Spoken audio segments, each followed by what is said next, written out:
BPF जिंदाबाद जिंदाबाद जिंदाबाद जमशेद चौधरी जिंदाबाद जिंदाबाद जिंदाबाद जमशेद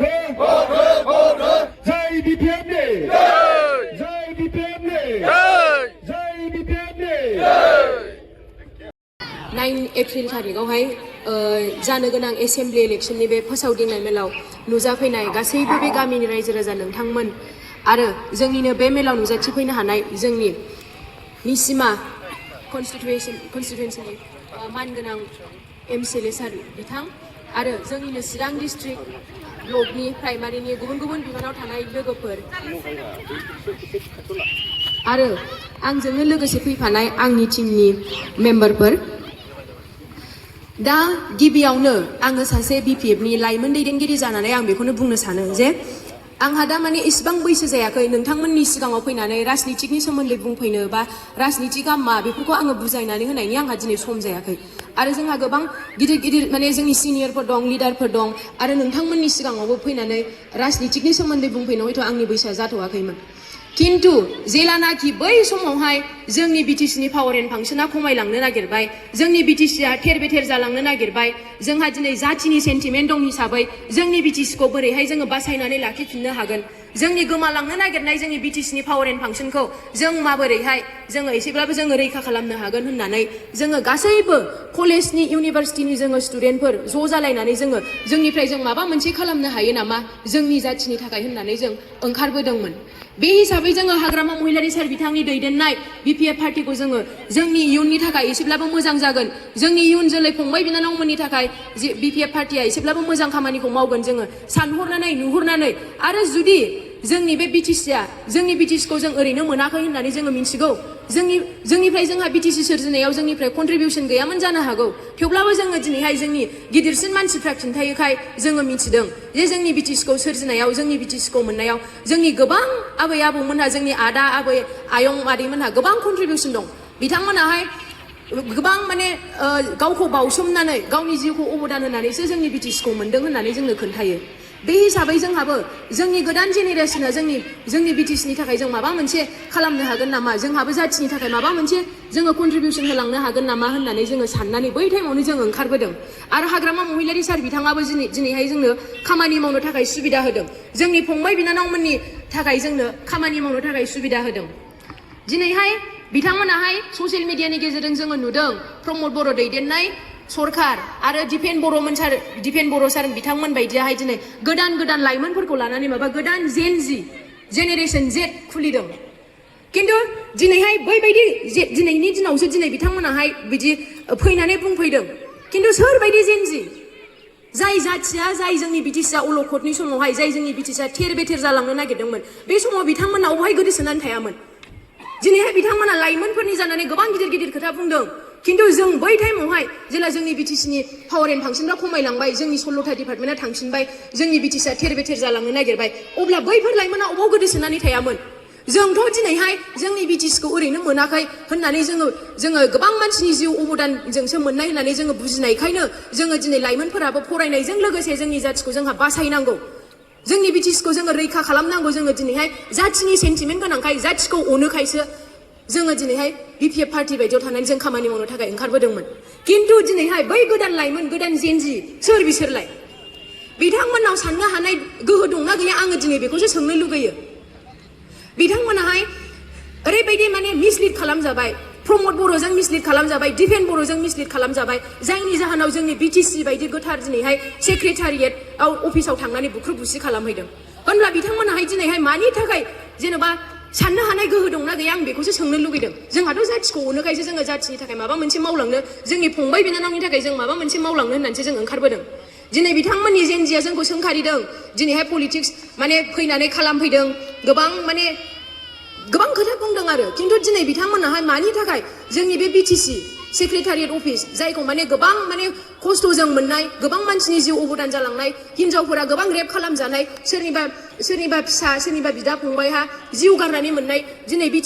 जोंनि BTCनि बे सेक्रेटारियेट अफिसाव थांनानै मानो बुख्रुब बुसि खालामहैखो दिनै बे मोनसे गिदिर सोंथि जानानै जोंनियाव फैदों बेखायनो आङो सानो आङो दिनै आंनि फंबायबाबो आंनि बिदाबाबो आङो खावलायगोन जोङो लाइमोनफोरा सांग्रां जानाया बिराद माने इम्परटेन्ट दिनैनि दिनावहाय जोङो रावजोंबो मिसलिड खालायजानो नाङा जोंहा बयहाबो साननो हानाय जोंहा मोनसे गोहो दंखायो दा BPF पार्टियाहाय जेरैबायदि जोंखौ लानानै दिनैहाय खामानि मावनो थाखाय सुजुग सुबिदा होदों जोंबो गोबां लाइमोनफोरजों सावरायलायदों दिनैहाय बे हिसाबै जोङो बेखार माने BTC आवहाय जोंहा गोबां MA पास BA पास दंखायो दिनैहाय जोङो बेफोरनि समस्याखौ जोङो माबोरैहाय जोङो एसेब्लाबो समाधान खालामनानै होनो हायो गोबां मानसियानो जेनेबा साख्रिनि थाखाय दिनै ट्राइ खालामो जबनि थाखाय खिन्थु मोनजोबा साख्रि मोनसान्दि सोलिनानै थाथ'नो थाखाय होननानैनो जोङो हाग्रामा महिलारि सार बिथांखौबो जोङो बुंबाय जोंनि गिदिरसिन लिडारखौबो जोङो बुंबाय जोंनि आबौ आगैमोननोहाय जोङो साख्रि मोनसान्दि माबा मोनसे जेनेबा मावनानै जानो थाखाय जोङो सुजुग सुबिदा खालामनानै होनो हायो नामा होननानै दा बे लेखायैनो जेरैबायदि थांनाय BTC इलेक्शनाव खोथा होदोंमोन 5 गेरेन्टिस बे 5 गेरेन्टिसनि मादावहाय जोंहा इयुथ्सफोरनि थाखाय दंखायोमोन 100 crore बाजेट बेनि गेजेरजोंनो दिनैहाय जोङो 5,000 जन लाइमोननो 2,000 खरै जोङो होनाय जाबाय आरो 2 लाख खरै होनाय जाबाय आरोबाव जोङो बुंबावबाय सारखौ सार 5,000 जनल' होनो हाबाय आंजों थाफाग्रा लोगोफ्रा सासेबो मोनाखै मालाया लाग्रोथों दस्राया लाग्रोथों जोंहाथ' एसे एनै सोलिनो थाखाय दंखायो दस्राया लाग्रोथों सार बे थोआ जोङो बुंबाय सारखौ सारा जागोन र' आं माबा मोनसे सिन्था खालामबावनि दाख्लैसो दालाय बे माबायाव बुंलांदोंमोन ना जोंनि हेमन्त बिश्व शर्मा सार बिथाङा जोंनि CM आसामनि CM बुंलांदों 15,000 जन लाइमोननो आरोबाव जोंहा बे 2 लाख खरै रांखौ जोंहा नैबे जोंनि BTC एसेम्बलि इलेक्शना आसाम एसेम्बलि इलेक्शना जोबनाय लोगोनो जोंहा बे 15,000 जनखौ जोंहा जोंनि लाइमोन बेखार लाइमोनफोरनो होनाय जाबावगोन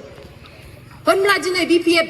नि दैदेननायाव दिनै जोंनि BPF नि दैदेनगिरि मानाव गेदेर हाग्रामा महिलारि सार बिथाङा जोंनि लाइमोनफोरनि थाखाय सिन्था खालामदोंना खालामाखै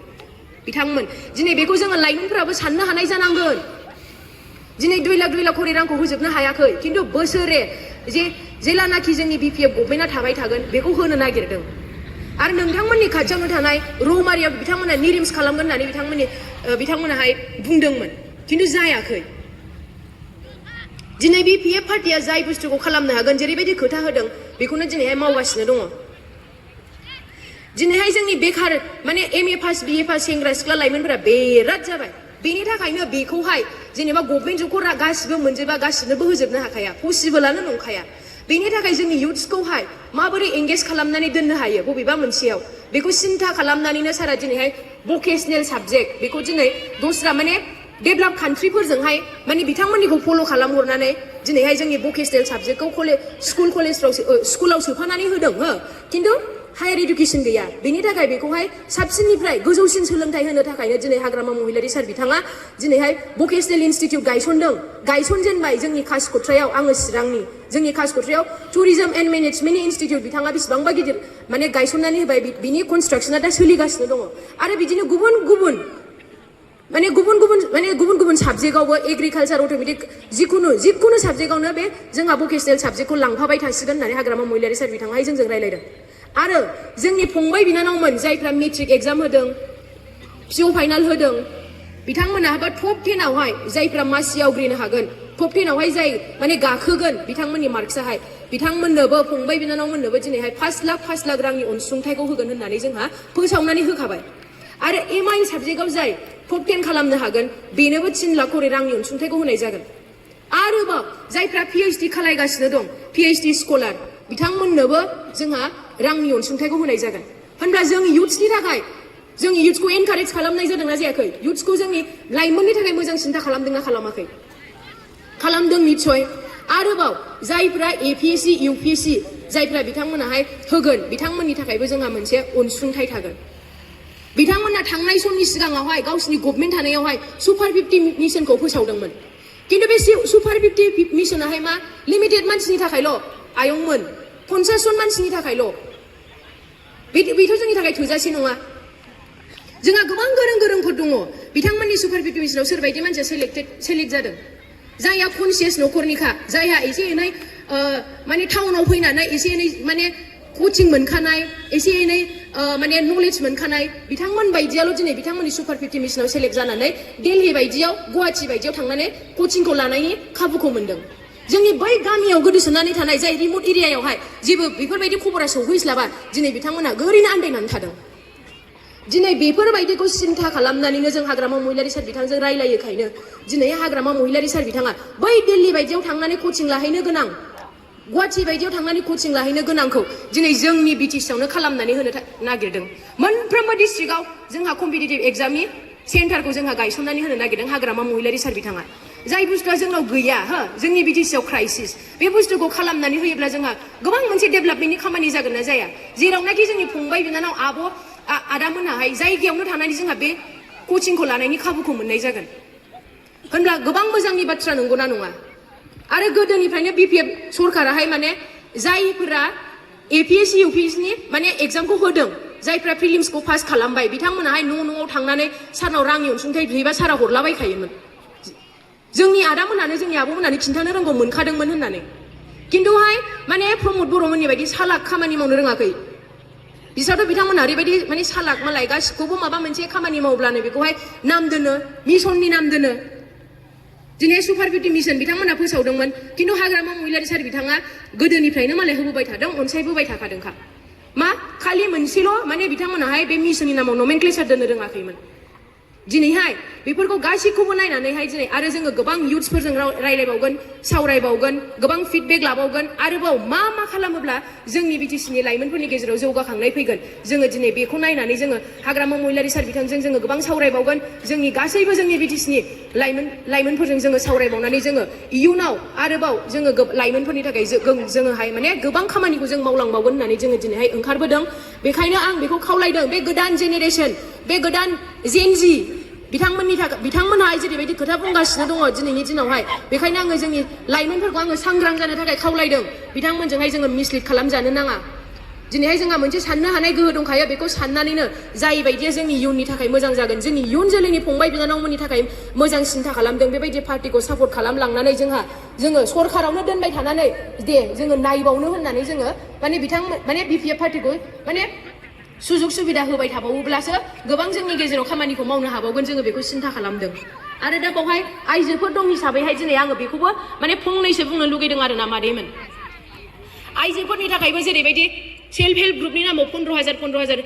आसनि होनायखौ स्टार्ट खालामबाय आदाया जोंहा दहाय बुंलांखादों बिथांमोनाहाय माने थांनाय समनि सिगाङाव माबायदि खोथा होनदोंमोन 70,000 खरि होगोन होननानै थगायदों जोंनि आइजो जोंनि